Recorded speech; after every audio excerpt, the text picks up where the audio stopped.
بسم اللہ الرحمن الرحیم۔ آج کی ہماری یوٹیوب کی سیریز قسط نمبر 3 شیطان کی تاریخ۔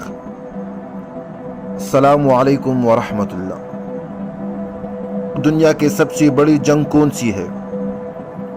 نہ یہ ہتھیار کی جنگ ہے، نہ سلطنت کی، اصل جنگ ہے روشنی اور اندھیرے کی۔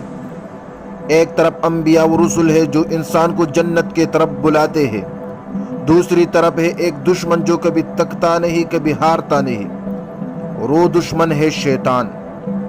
آج ہم اس کی مکمل تاریخ سنیں گے کہ وہ کون ہے، کہاں سے آیا، کیسے اللہ کا نافرمان بنا اور آج بھی ہمارے ساتھ کیا کر رہے ہیں۔ ابلیس کا تعارف۔ سب سے پہلے یہ یاد رکھے ابلیس کوئی فرشتہ نہ تھا، وہ جن تھا۔ قرآن کہتا ہے الا ابلیس کان من الجن، یعنی ابلیس جنات میں سے تھا۔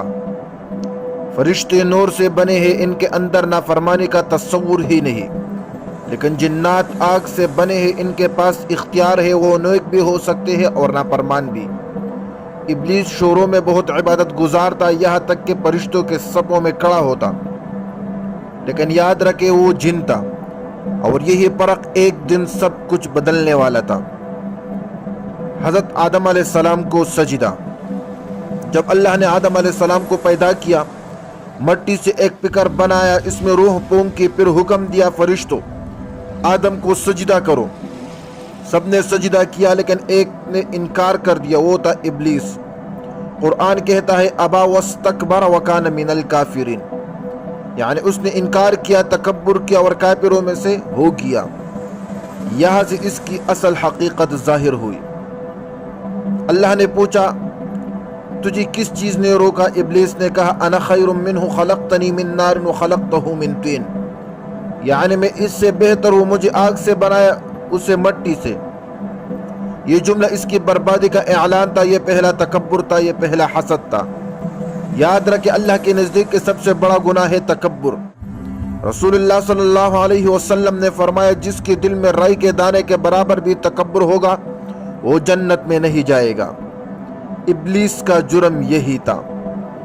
جب ابلیس مردود ہوا، اس نے اللہ سے کہا مجھے وقت دے، قیامت تک کی مہلت دے۔ اللہ نے فرمایا تجھے مہلت دی گئی ہے اسی دن تک جو وقت مقرر ہے، یعنی ابلیس کو قیامت تک موقع ملا۔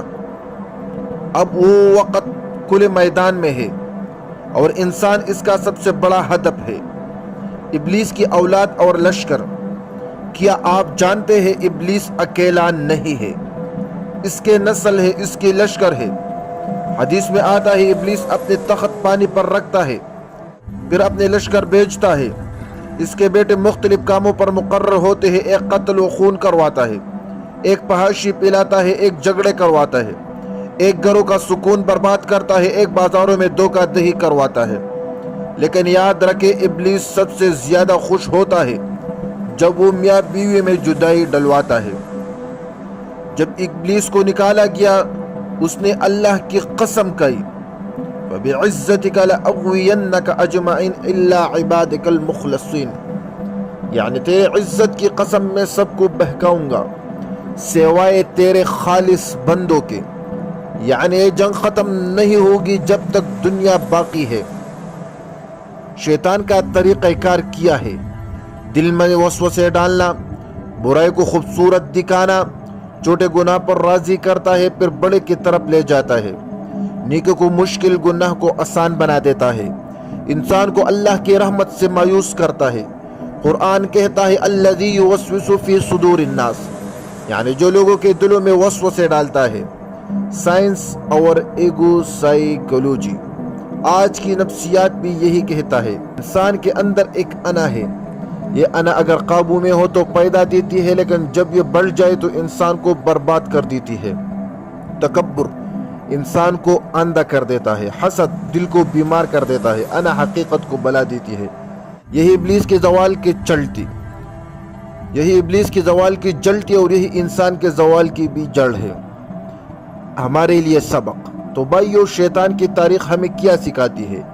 سب سے بڑا دشمن اندر ہے، تکبر اور حسد۔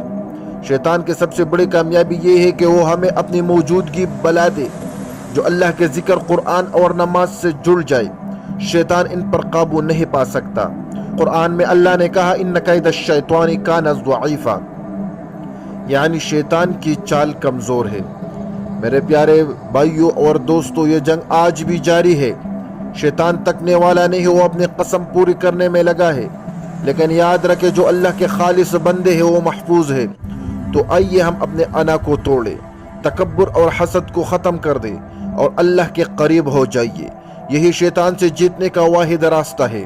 اللہ ہم سب کو اس پر عمل کرنے کے توفیق عطا فرمائیے، آمین یا رب العالمین۔